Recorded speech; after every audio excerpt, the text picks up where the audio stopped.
এমন শিক্ষা দেওয়া হবে যা যুক্তরাষ্ট্র কোনোদিন ভুলতে পারবে না। যুদ্ধবিরতির সমঝোতা কার্যত ভেঙে পড়ার পর কঠোরই হুঁশিয়ারি দিয়েছেন ইরানের সর্বোচ্চ নেতা মোস্তফা খামেনি। একই সঙ্গে তিনি দাবি করেছেন, যুক্তরাষ্ট্র বারবার চুক্তি ভঙ্গ করে প্রমাণ করেছে প্রেসিডেন্ট ডোনাল্ড ট্রাম্পের স্বাক্ষরের কোনো বিশ্বাসযোগ্যতা নেই।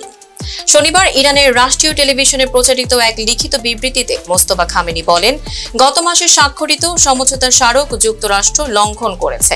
এতে ট্রাম্পের স্বাক্ষর যে মূল্যহীন ও অবিশ্বাস্য সেটি আবারও প্রমাণ হয়েছে বলে মন্তব্য করেন তিনি। জীবন অবাক না করলে কে করবে? 28% মিল্ক ফ্যাটের অবাক করার সাথে ফ্রেশ মিল্ক পাউডার। জীবন অবাক করুক প্রতিদিন। খামেনি আরো বলেন, যুক্তরাষ্ট্র যদি সংঘাত আরো উস্কে দেয় তাহলে ইরান ও তার আঞ্চলিক মিত্ররা এমন জবাব দেবে যা ওয়াশিংটন কখনোই ভুলতে পারবে না। এদিকে চলতি সপ্তাহে ইরানের অভিযোগ, মার্কিন হামলায় দেশটির বিভিন্ন বেসামরিক স্থাপনা ক্ষতিগ্রস্ত হয়েছে। জবাবে বাহরাইন, কুয়েত ও কাতার অঞ্চলে মার্কিন সামরিক স্থাপনায় হামলার দাবি করেছে তেহরান। কুয়েতও জানিয়েছে ইরানি হামলায় দেশটির একটি বিদ্যুৎ কেন্দ্র ও একটি পানি বিশুদ্ধকরণ কেন্দ্র ক্ষতিগ্রস্ত হয়েছে।